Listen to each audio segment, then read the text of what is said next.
Hey everybody, and Tony here with a review of Pretty Yende Dreams with conductor Giacomo Sagripanti along with the Orchestra Sinfonica di Milano Giuseppe Verdi, which was recorded at the Auditorium di Milano Fondazione Cariplo from April 9 to 15, 2017 and was released on October 27 of that same year.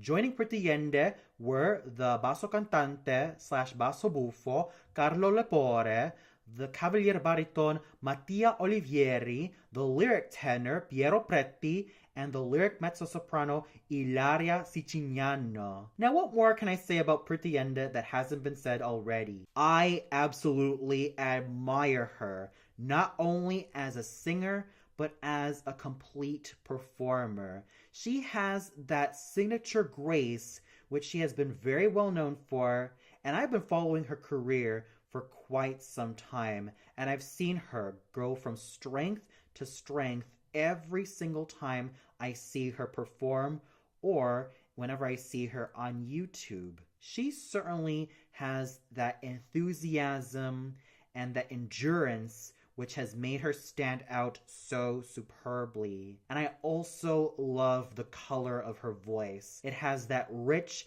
velvety, and absolutely luscious texture, which has that full lyric soprano richness, but also that lyric dramatic coloratura soprano agility, evidenced in the way she was able to hit all of those high notes, whether they be D's, E flats, E's, or even F's. She hits them so accurately, and she's been very well known in a lot of the bel canto roles, whether they be Lucia from Lucia di Lammermoor, Adina from L'Elisir d'Amore, Norina from Don Pasquale, Rosina from Il Barbiere di Siviglia, and even some of the rarer Rossini works like Amira from Ciro in Babylonia, among many others. She certainly proved herself to be one of the most outstanding lyric coloratura sopranos with that full lyric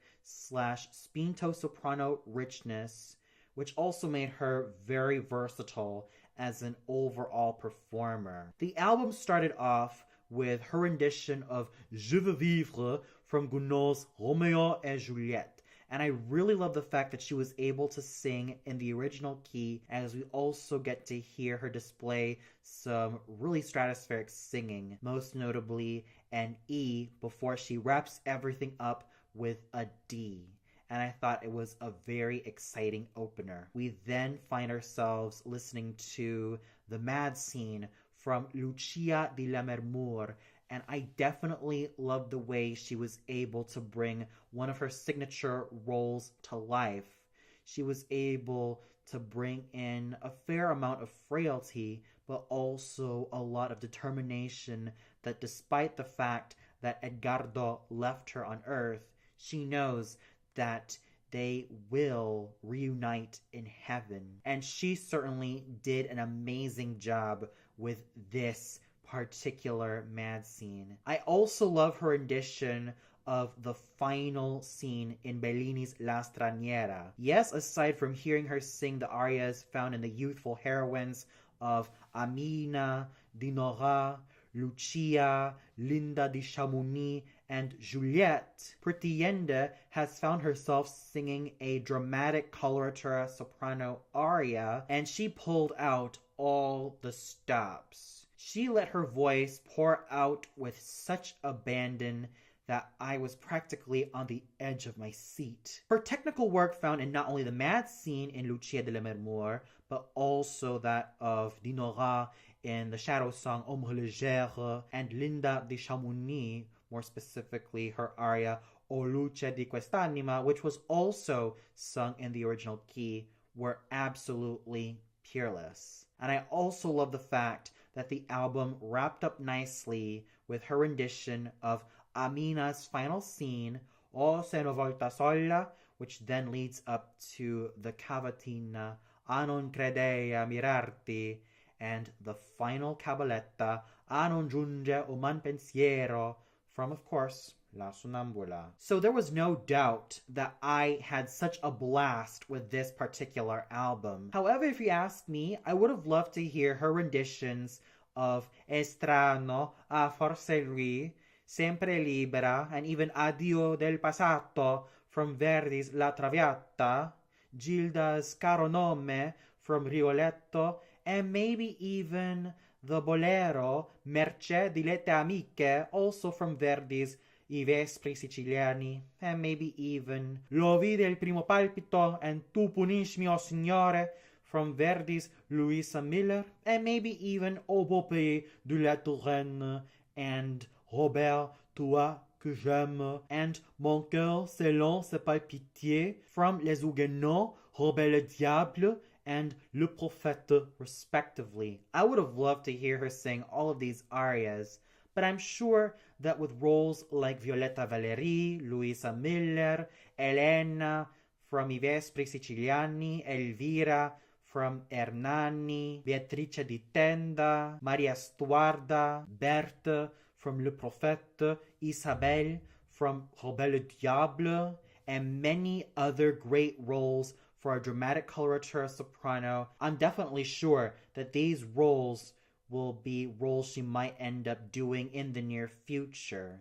So I have to give a lot of kudos to Pretty Yende for a job excellently done in this particular album. And yes, even though I would have wanted more, I still have to say it was an amazing effort made not only by her, but also her co-stars. Caro Lepore, who was able to give Raimondo his absolutely dignified tone, and even that of Signore di Montolino's absolutely paternal and deep, rich, and absolutely velvety tones. Mattia Olivieri, who was able to use his round and rich cavalier baritone voice to the best of his abilities. Piero Preti, who was able to give life to both Arturo from La Straniera and Elvino from La Sonambula, all thanks to that gorgeous and well-focused